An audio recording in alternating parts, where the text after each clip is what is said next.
Hey, how's it going, YouTube? So here we are back again for day 26 of our Optimal Start Math playground. We're studying mechanical engineering theory for the mathematics behind optimally starting up HVAC systems based on a white paper defined by PNNL. Check out the paper if you haven't checked it out already. And we've gone through Model 1, Model 2, and now we're on day 26. So yesterday we were looking at a little bit into matrix, multiplication. I'm a little bit rusty on this stuff, so it's been a long time. And then we're kind of getting into the parameters of the model. This model had 3 different alpha parameters. So it looks like this AI generated lesson for today is about handling weird coefficients. So this coursework is all generated by AI, where I prompted to make a 50-day challenge in understanding this stuff. And yeah, so far it's not too bad. So I'm learning a lot. I also have some videos in here where I am using this in the field in a Niagara framework in a program object, which was just model 0, 1, and 2. But now we're getting into model 3, which we talked about the last 2 days in here, where some of the matrix multiplication, linear algebra concepts is too advanced for like this particular building automation system. And I would probably say almost every building automation system can probably do some really basic math operators, which we did up here. But as soon as you get into requiring fancy math libraries, which we demonstrated with NumPy and scikit-learn, then at least in the Niagara framework, in a program object, we can't get that fancy. Maybe a Niagara developer could if they made a module with maybe some fancy Java libraries, but that's where I think I am going to stop, most likely in the real building automation system and implementing this, just because I don't have those math libraries available. And I'll have to show you.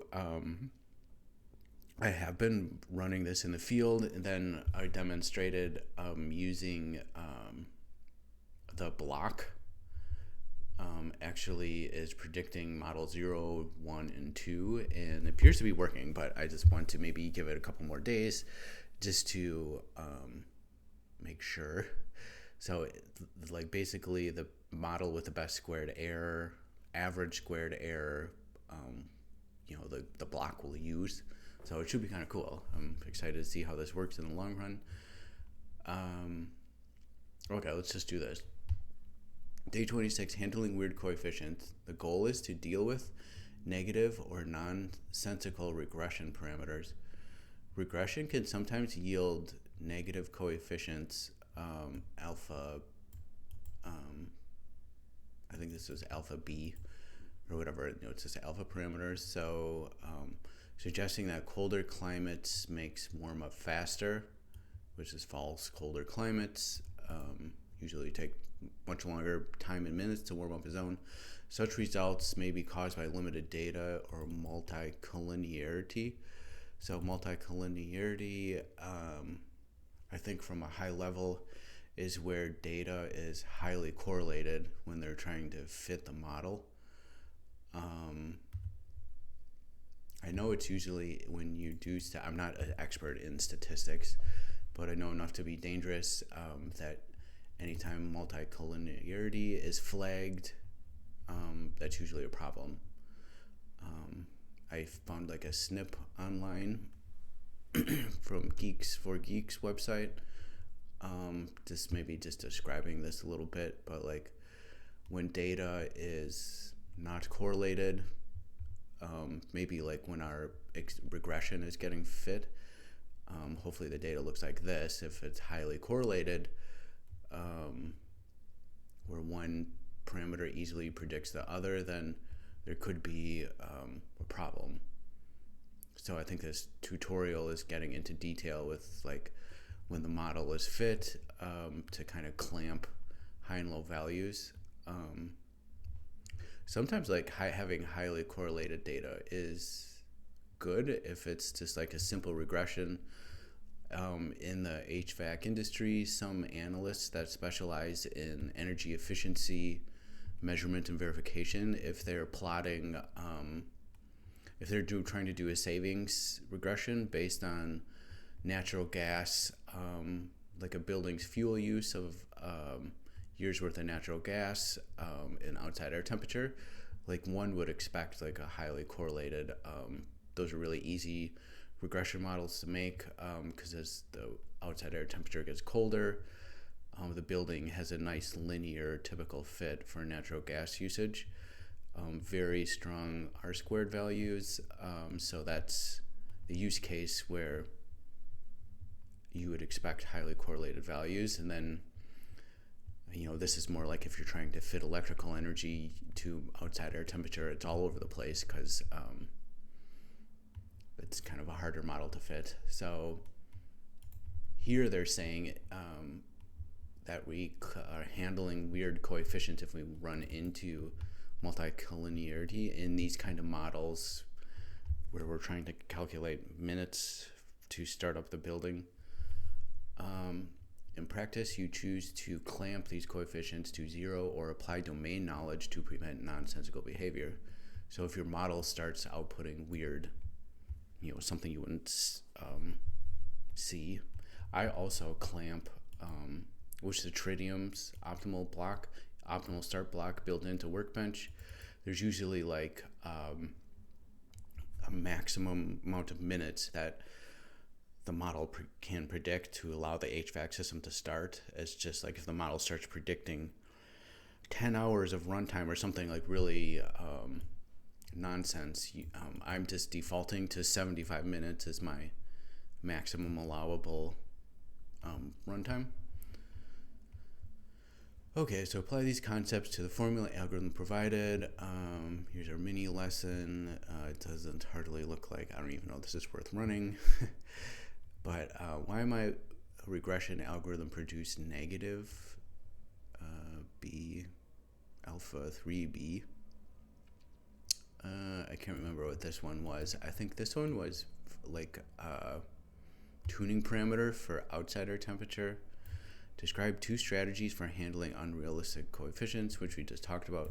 How could you collect more data to reduce coefficient uncertainty? I think like in general, in statistics, more data is usually better. Then if you collect good data, that usually helps too. So why might the only thing I'm kind of curious on, why might a regression algorithm produce negative results? I guess maybe from multicollinearity. So if I have to think about that a little bit.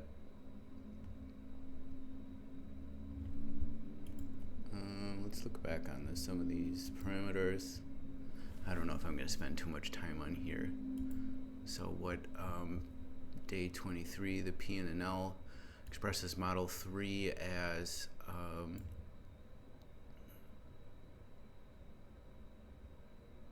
so like model 3 predicting minutes, alpha A is delta squared of the zone temp and occupied set point. Alpha B is the zone temperature times the weather factor, which we talked about in the alpha 3 or alpha D. Here, remember, I think that's what it asked, right? So why would alpha B? Let's look on back at that. Alpha B was delta temperature times the weather factor.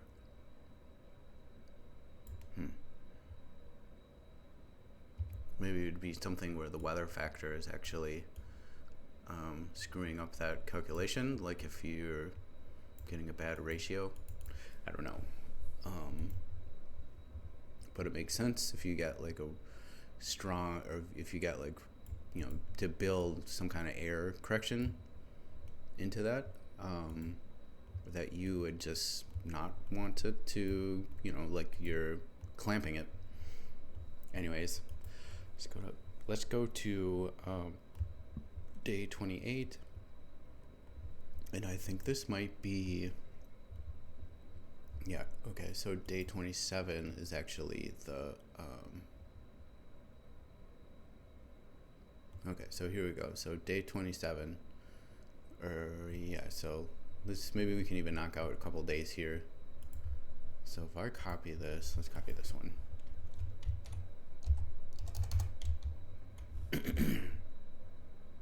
So it looks like we have a little data structure here. Do a Python math lesson. So this would be our smoothing coefficient on running our exponential moving average. So I think they're just, we talked a lot about this in the other tutorials, just on like the exponential moving average. So maybe we could even like come back in here. So here, like this is our exponential moving average. So it's our rate times alpha times our observation minus our rate. So that's what they're doing here.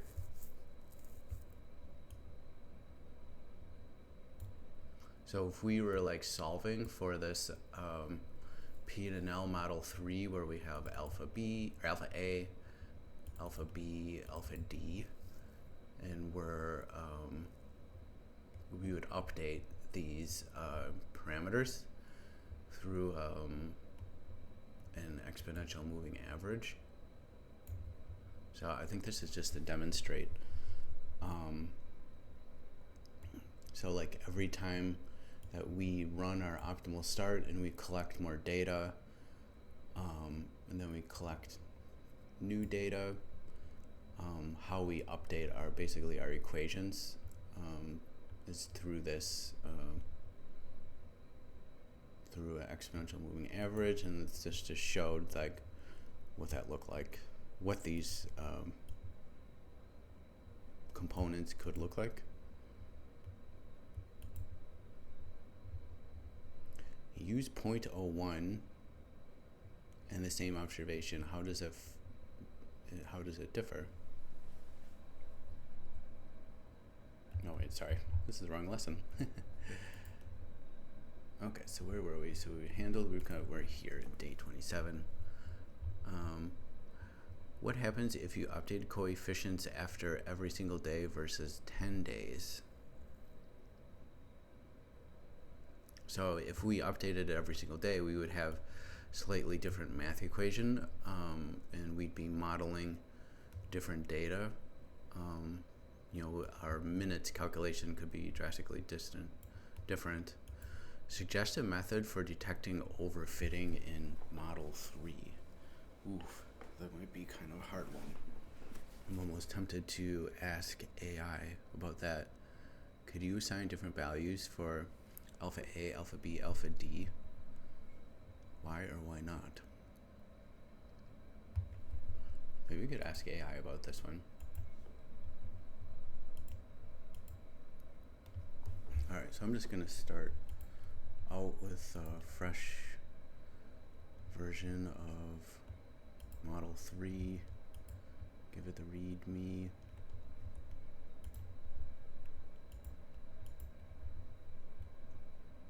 Give it as agents. Might even give it the PNNL paper just for fun. And how about going our lessons? So we're kind of like on this range. See if we can stuff all that. And then I'm just gonna go into here, send these questions. So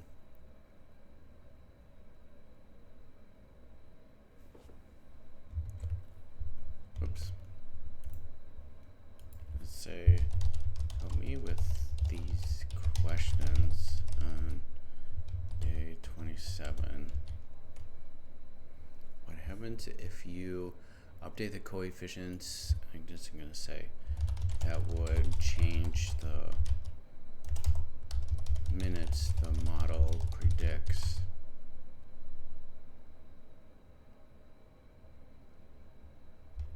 If model is updated every day, obviously, would it not be updated daily? Suggest a method for detecting overfitting the model. Okay, I really have to think about this. So like in machine learning, I think a model would be, how would a model be overfit? Let's say like a model had not enough data and it's fit to some data set that wouldn't apply to to everything that the model could see, and then it would just start predicting, wouldn't be applicable to real world. Let's say, I was going to say something like this. How about if the model was fit perfectly to a small data set, where then when it is applied to real world scenario that differs, something like that. The model was trained on something too small and not applicable. I guess that's my only answer I have for that at the moment. Could you assign different values for alpha A values to alpha? Could you assign different values to? I'm just going to say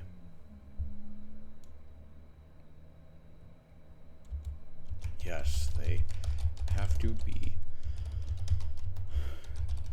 different because they stem from delta temperature on alpha A, and alpha B stems from delta temp times weather factor, and alpha D I think is a constant that is tuned for outside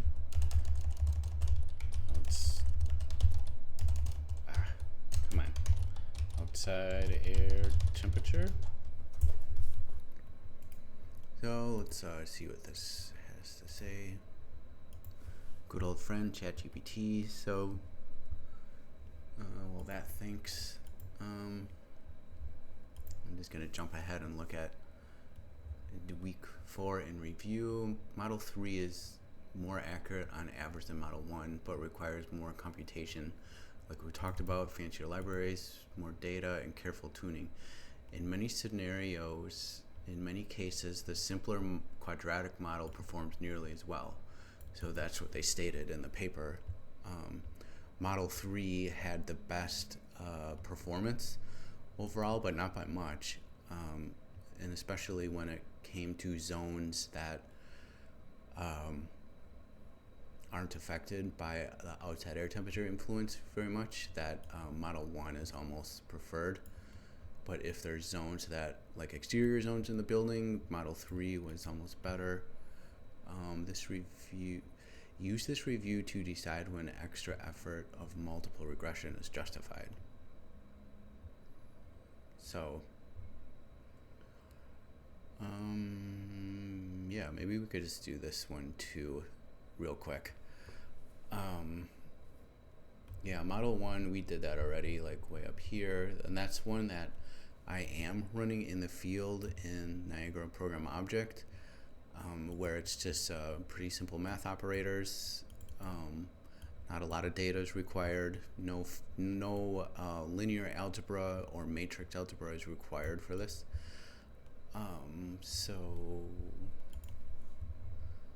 Okay, so here we go. Jumping back to our questions. Nice, these are super close already. Let's tighten them up. What happens if you update the coefficients after every single day? Update every day, the model reacts fast but can get jittery and chase noise. Update over 10 days, the model reacts slower but is more stable and less likely to overfit random one-day weirdness. You can still compute coefficients every day, but then smooth them out with the exponential moving average so that today's weather doesn't completely swing the model. Makes sense. That's what we talked about, the EMA. So yes, the predicted minutes will change depending on how often aggressively you update this. Daily updates, more responsive, 10-day window, plus EMA is calmer, safer for real-world building automation systems. Makes sense. Because you could get,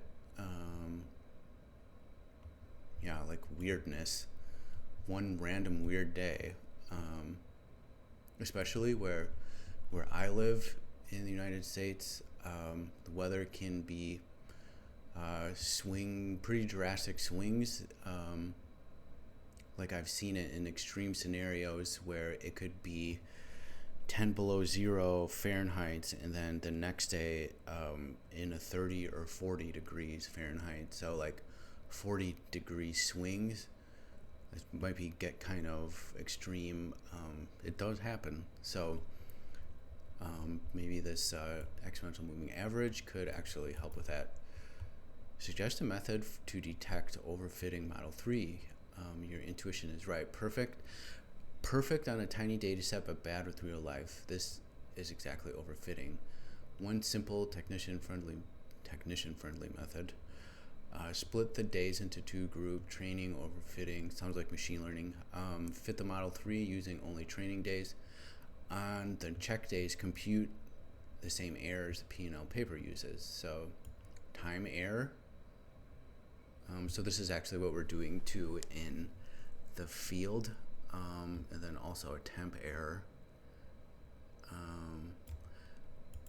If these errors are small on training days but large and ugly on the check days, Model 3 is overfitting. Makes sense, I guess. I come to think about it, I don't think that I am doing this in the field in the program object. I'm only computing this, but then actually calculating how long it takes for the zone temp to reach occupancy. So I have to think about why do you even need that. Okay, could you assign different alpha values to alpha A, alpha B, alpha D, Y, or I? Here alpha is the EMA smoothing. Oh, okay, so they're talking about alpha is the smoothing factor for the EMA and not the coefficients for the model. Yes, you could give different coefficients its own value, but in practice, so this is a weird dumb question. You can assign values different because they are separate parameters being smoothed. Yeah. Okay, so maybe we can just squeeze out day 28 real quick. So if we go and we run day 28, I think this is just to kind of show how Model 3 and Model 1 will look a little bit different.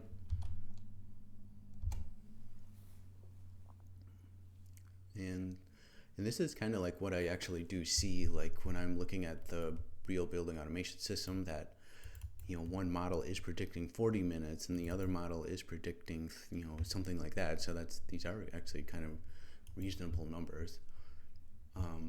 So this is just made up data. The delta temperature, the zone temperature in this occupied zone set point, the weather factor, just a made up one.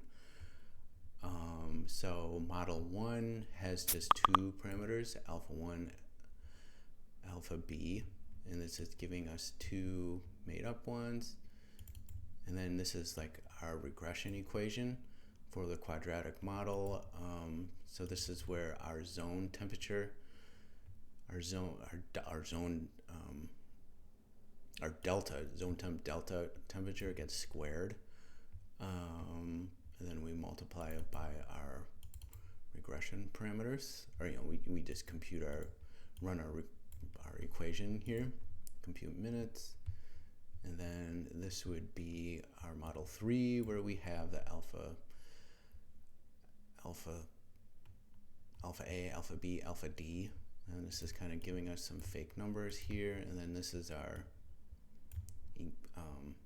so like we would be using like those linear algebra libraries to come up with this, but it's just giving us, and then if we just run our equation, it's giving, even though it's fake data, and that's how it would work. For which delta t does model 3 improve significantly over model 1?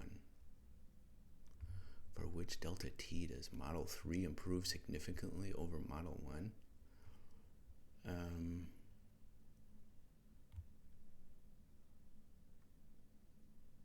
That doesn't make any sense to me, because delta T is one that is affected by outside air temperature.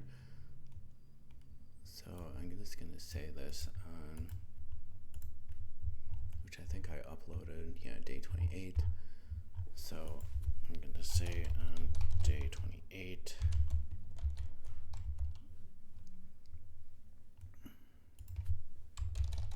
lesson, wouldn't it be a delta T that is influenced by outside air temp, like an exterior zone,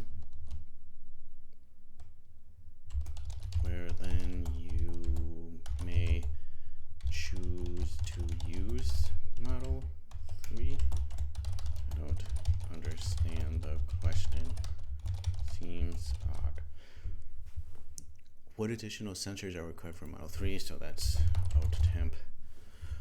How would you justify deploying to model 3 to a facilities manager? Say PNNL researchers found best results in this model, and if your building is heavily influenced by out temp and live in a climate with wild out temp swings from weather patterns like Wisconsin. Okay, so we'll let that marinate. Another thing that I created too, with the help of our AI friends, was making like just kind of a generic tutorial scripts for each one of these models. So if I do Python model 3 tutorial, so this will kind of just run over everything that we learned in this week for model 3. We have a delta temp, weather factor, and minutes. So this will go over. This is just going to print like that history. So then this is actually going to put this into an array for each one of these. So each one of these values will go into an array into NumPy, and then it's going to actually fit a linear regression model.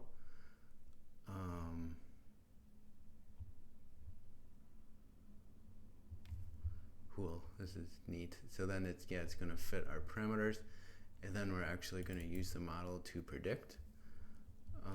Let's say we fit our model, and then we have like a different a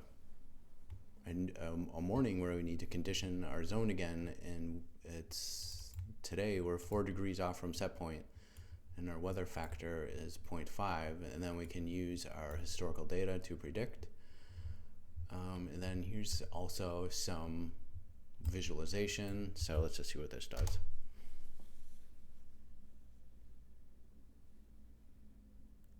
Ooh, and this is our parameters we used to predict. So alpha A, alpha B. This looks wrong. This should be alpha A, alpha B, alpha D, I think. Maybe we can ask AI to fix that. But then also, we could even have a little plot here. So when we have this Model 3, like we're fitting this plane here, where like any of the data could be anywhere on the plane. So for delta temperatures, we see weather factor, and then also minutes. I think this is pretty cool. Okay, so I might ask AI to fix. I don't think they did that right. Plus, it might be kind of neat to use scikit-learn too. So let's just see how it answered our other questions. Okay, so let's go back to our other questions. For which delta temperatures Model 3 improves significantly over Model 1? You're right, outside air temperature is a key question. Under what conditions, not delta temper number is special. Model 3 improves recovery when recovery time is not purely proportional to delta temperature. This happens when weather strongly affects warm and cooling rate. Yep. So large delta T, very cold mornings, or warm. Hold up. Large delta T on very cold morning may take longer than Model 1 predicts. Some same delta T on mild days may recover faster than Model 1. Okay, so it's just saying. So it's not a specific delta T value triggers Model 3. It's that for given delta T, weather creates different behavior.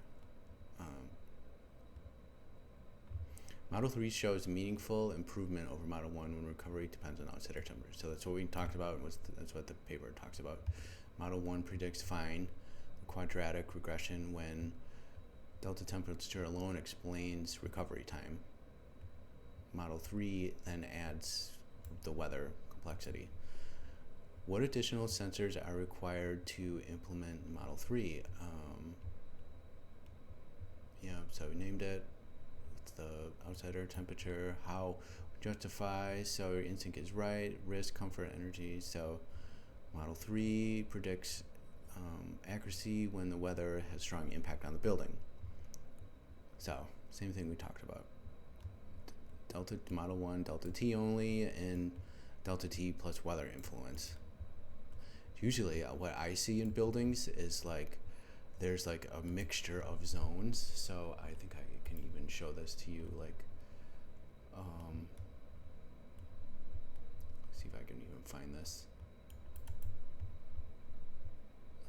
Here we go. So I think I've showed this before too. So this is actually a VRF system where like a little school here where the interior zones don't even cool down at all overnight, but exterior zones do. So maybe these Model 3 could run on these exterior rooms, and the Model 1 could be running on these interior zones that aren't affected by optimal start, or aren't affected by outside air temperature, but these exterior zones clearly are. It's just a thought. Okay, so the last thing I want to do before this, I just want to say on this script for a tutorial,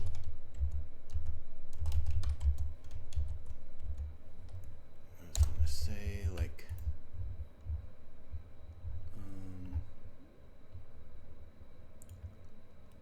these don't seem like these don't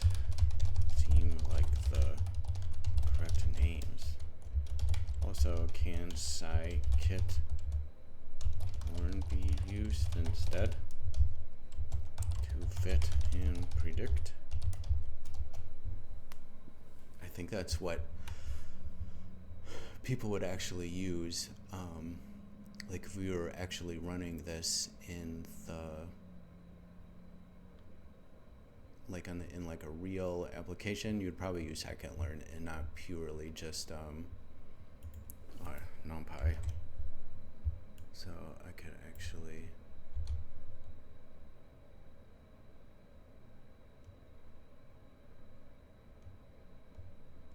have to think if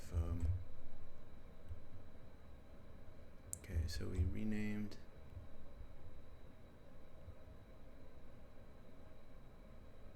Trying to think if that looks right. I don't think a scikit-learn is. Oh, it is in here. Sorry, running it again. Well, yeah, looks like it went. So looks like that worked. This good. So maybe the model is defined by. Yeah, that is defined by scikit-learn already, and it is using it to predict right here. So cool. Okay, so that is all I have for today. So here we are, Model 3, and the only